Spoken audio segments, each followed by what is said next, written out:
가족 그 이름은 때로는 힘이 되지만 때로는 갈등의 시작점이 되기도 합니다. 오늘의 이야기는 한 며느리가 시댁에서 느낀 억울함에 관한 현실적인 이야기입니다. 과연 그녀는 자신의 억울함을 해소할 수 있을까요? 끝까지 함께 해주세요. 지연 씨는 결혼 후 시아버지와 시어머니를 오랫동안 모셨습니다. 특히 시아버지가 편찮으시던 3년 동안 그녀는 직장을 그만두고 간병에 집중했죠. 그녀의 이런 희생은 가족들에게 큰 도움이 되었지만 그 누구도 그녀의 노력을 충분히 인정해주지 않았습니다. 지연아, 오늘도 병원에 다녀왔니? 아버지가 조금 괜찮아지신 것 같긴 한데 여전히 마음이 안 놓이는구나. 네, 어머님. 병원에서도 약 효과가 점점 좋아지고 있다고 하셨어요. 그래도 아버님 곁에서 계속 신경 써야 할 것 같아요. 내가 이렇게 고생해주니 정말 고맙다. 하지만 내 건강도 생각해야지. 어쩌다 우리 집에 와서 이렇게 힘든 일을 도맡게 됐는지 모르겠구나. 시아버지의 간병은 단순히 병원 방문만이 아니라 매일 반복되는 약 준비, 식사 관리, 정서적 지지를 포함한 고된 일상이었습니다. 지연아, 이 약이 너무 쓰다. 먹고 나면 온몸이 무거워지는 것 같아. 아버님, 약 드시고 나면 따뜻한 차 한 잔 준비해 드릴게요. 조금만 참아주세요. 내가 이렇게 신경 써주니 미안하구나. 내 병 때문에 너까지 고생시키는 것 같아. 그런 말씀 마세요. 가족으로서 당연히 해야 할 일인데요. 그러나 이런 노력에도 불구하고 지연 씨는 가족들로부터 충분히 인정받지 못한다는 느낌을 받았습니다. 그녀가 간병으로 인해 직장까지 그만둔 사실은 점차 묻혀가고 있었습니다. 지연아, 요즘 많이 힘들지? 직장도 그만두고 집안일에 간병까지 내가 더 도와줘야 하는데 그러지 못해서 미안해. 괜찮아요. 아버님이 조금씩 나아지고 계셔서 그게 더 큰 위로가 돼요. 하지만 가끔은 나도 조금 쉬고 싶다는 생각이 들어요. 우리 형도 가끔씩 도와주면 좋을 텐데 큰아들이라면서 이런 일에는 전혀 관심이 없으니. 지연 씨는 혼자서 모든 짐을 떠안고 있다는 생각에 점점 더 지쳐갔습니다. 그녀의 이러한 마음은 곧 시댁 내의 갈등의 불씨가 되었습니다. 지연 씨, 아버님 간병은 정말 잘하고 계신 것 같아요. 그래도 우리도 일하느라 바쁘지만 가끔씩은 도와드리려고 하는데요. 도와주시는 건 고맙지만 병원 동행 같은 중요한 일은 저 혼자 하는 게 좀 힘들어요. 형님도 조금 더 참여해 주시면 좋을 것 같아요. 저희도 할 만큼 하고 있다고 생각하는데요. 모든 걸 저희 탓으로 돌리지 말아주세요. 며느리들 간의 미묘한 긴장감은 갈등의 시작을 알리는 신호탄이었습니다. 이 긴장감은 유산 문제와 맞물리면서 점점 더 깊어졌습니다. 시아버지가 갑작스럽게 별세하면서 시댁에는 큰 충격과 함께 갈등이 찾아왔습니다. 특히 유언장에 적힌 내용은 모두를 놀라게 했습니다. 아버지가 생전에 분명히 말씀하셨잖아. 집과 모든 재산은 내 몫이라고. 유언장에도 그렇게 적혀 있어. 그게 정말인가요? 제가 3년 동안 간병했던 시간은요? 제가 희생했던 노력은 어떻게 되는 거죠? 유언장에는 시아버지의 재산 전부를 장남에게 상속한다고 적혀 있었습니다. 지연 씨는 이 사실을 받아들이기 어려웠습니다. 유언장이 공개되기 전 장남과 첫째 며느리 그리고 시어머니가 미리 논의했던 사실이 드러났습니다. 이 사실은 지연 씨에게 또 다른 충격을 주었고 갈등은 새로운 국면을 맞이했습니다. 형님 유언장 내용을 미리 알고 있었다면서요? 저한텐 왜 아무 말도 안 했나요? 우리가 미리 알았던 건 맞아요. 하지만 그런 건 큰아들로서 당연히 형님이 먼저 알아야 할 일이잖아요. 그러면 저는 뭐였나요? 제가 간병했던 시간들은 가족 회의에서 아무 의미도 없는 일이었나요? 지연 씨는 자신이 의도적으로 배제되었다는 사실에 깊은 상처를 받았습니다. 그녀는 가족 구성원으로서의 자신의 위치를 의심하기 시작했습니다. 비밀회의에서는 장남과 첫째 며느리가 시어머니와 함께 유산 분배를 어떻게 할지 세부적인 논의를 했던 사실이 드러났습니다. 어머니, 아버지도 분명히 생전에 말씀하셨잖아요. 제가 모든 걸 책임져야 한다고요. 그러니 유산도 제가 다 정리하는 게 맞지 않을까요? 그렇긴 하지만 지연이가 간병하느라 고생한 건 맞잖니. 나중에라도 조금 챙겨주는 게 좋지 않을까? 어머니, 그러면 나중에 형님이 적당히 용돈으로 챙겨주면 되는 거잖아요. 꼭 유산으로 나눠야 할 필요는 없다고 생각해요. 맞아. 어차피 내가 이 모든 걸 관리해야 하니까 지연 씨가 너무 예민하게 받아들이지 않도록 잘 이야기해 볼게요. 이 대화가 있었다는 사실이 드러나자 지연 씨는 자신이 철저히 무시당하고 있다는 사실에 분노를 느꼈습니다. 그럼 아버님 병간호를 제가 다 했던 건 뭐였나요? 저 혼자 모든 걸 감당했는데 그건 가족 회의에서 아무 의미도 없었나요? 지연 씨, 너무 예민하게 굴지 말아주세요. 그건 그냥 아버님 뜻을 따르자는 논의였을 뿐이에요. 논의요? 그럼 저는 왜 그 논의에 참여할 기회조차 없었던 거죠? 제가 가족의 일원이 아닌 건가요? 형님, 아버님이 모든 걸 맡기셨다고 하셨지만 간병했던 제 노력은 왜 무시되는 건가요? 그건 무시하려는 게 아니라 아버지 뜻을 따르려는 겁니다. 우리가 아버지 뜻을 바꿀 수는 없잖아. 그럼 제 의견은 왜 한 번도 물어보지 않으셨나요? 가족이라면 최소한의 존중은 해주셔야 하는 거 아닌가요? 지연 씨, 당신은 감정적으로 이 문제를 키우고 있어요. 가족 내 논의는 가족을 위한 거지. 개인적인 욕심을 채우기 위한 게 아니에요. 장남의 독단적인 태도는 지연 씨를 더욱 분노하게 했고 가족 내 대화는 점점 더 격해졌습니다. 지연아, 네가 너무 예민하게 구는 것 같아. 우리 모두 아버지 뜻을 따르는 게 최선이라고 생각해서 그런 거야. 어머님, 제가 아버님께 직접 들었던 약속들은요? 간병하면서 고맙다며 꼭 챙겨주겠다고 하셨던 건 다 어디로 갔나요? 그건 아버지가 내게 개인적으로 한 말일 뿐이야. 모든 건 가족 전체를 위해 결정된 거니까 너무 섭섭해하지 말아라. 제가 아버님께 들은 말이 단순한 위로였다는 건가요? 그러면 제가 한 노력은 가족을 위해 헛된 일이 된 건가요? 시어머니의 중재는 오히려 갈등을 더욱 키웠고 지연 씨는 자신이 가족 내에서 고립되고 있다는 사실을 절감했습니다. 유산 문제는 남편과의 관계에도 큰 균열을 일으켰습니다. 지연 씨는 남편에게서조차 충분한 지지를 받지 못하고 있다는 생각에 실망하게 되었습니다. 당신은 왜 내 편을 들지 않아? 내가 얼마나 힘들었는지 당신도 알잖아. 아버님 간병 때문에 직장도 그만두고 모든 걸 희생했는데 아무것도 인정받지 못했어.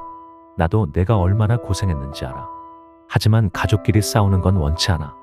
특히 형하고 어머니한테까지 상처 주는 건.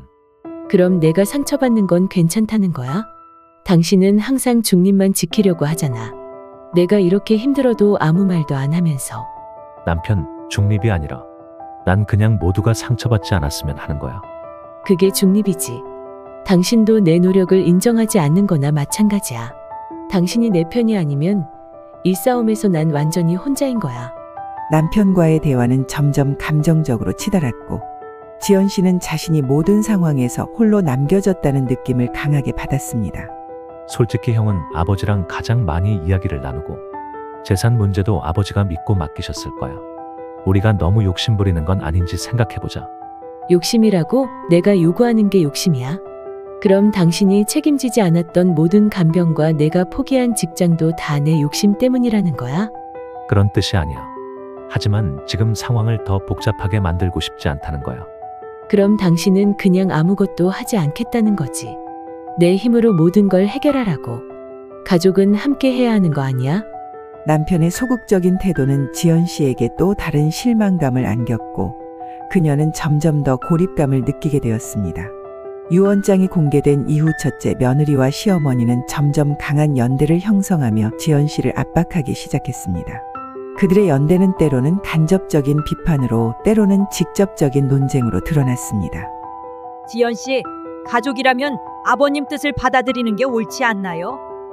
너무 예민하게 반응하는 것 같아요. 예민하게 굴고 싶은 게 아니에요. 제가 간병했던 시간과 노력을 인정받고 싶은 거예요. 그게 그렇게 잘못된 건가요? 지연아, 내가 힘든 건 나도 잘 안다. 하지만 이런 식으로 가족들 사이를 멀어지게 만드는 건 좋지 않잖니? 첫째 며느리와 시어머니는 지연 씨의 불만을 가족 간 화합을 깨는 행동으로 몰아갔습니다. 지연 씨는 자신의 입장을 제대로 전달하기조차 어려웠습니다. 어머님, 제가 원하는 건 간단해요. 제가 가족의 일원으로 인정받고 제가 한 노력을 존중받는 거예요. 그런데 왜 그게 이렇게 어려운 건가요? 그건 지연 씨가 너무 욕심을 부리고 있기 때문 아닐까요? 아버님은 형님을 믿고 맡기셨던 건데 그걸 왜 문제 삼으시죠? 욕심이라뇨? 제가 요구하는 건 공평함이에요. 형님과 제가 같은 가족인데 왜 차별받아야 하죠? 논쟁이 깊어질수록 첫째 며느리와 시어머니는 점점 더 강하게 연합하며 지연 씨를 몰아붙였습니다. 이 과정에서 지연 씨는 점점 고립감을 느끼게 되었습니다. 지연아, 아버지가 너한테 고맙다고 했던 거 나도 잘 알아. 하지만 큰아들한테 모든 걸 맡기는 게 아버지의 뜻이었잖니. 그럼 어머님, 아버님이 저한테 했던 약속은요? 그건 그냥 위로였던 건가요? 지연 씨, 그런 약속은 가족 전체를 위해 고려될 수 없는 부분이에요. 우리가 감정적으로 대처하면 안 되는 문제잖아요. 감정적이라고요? 제가 감정적으로 보이세요? 저는 제가 한 일에 대한 최소한의 존중을 원할 뿐이에요. 시어머니와 첫째 며느리는 끝까지 아버지의 뜻을 강조하며 지연 씨의 요구를 무시했습니다. 지연 씨는 결국 이 상황을 더 이상 대화로 풀 수 없다고 느끼게 되었습니다. 결국 지연 씨는 변호사를 찾아가 자신의 권리를 주장하기 위한 법적 조치를 시작했습니다. 하지만 과정은 예상보다 더 복잡했고 가족들의 반발도 거세졌습니다. 변호사님, 제가 간병했던 기록들만으로 충분할까요? 그 외에 어떤 자료가 필요할까요? 간병 기록 외에도 아버님과의 대화 내용이 담긴 메모나 녹음 자료가 있다면 도움이 될 겁니다. 가족들과의 대화 증거도 강력한 근거가 됩니다.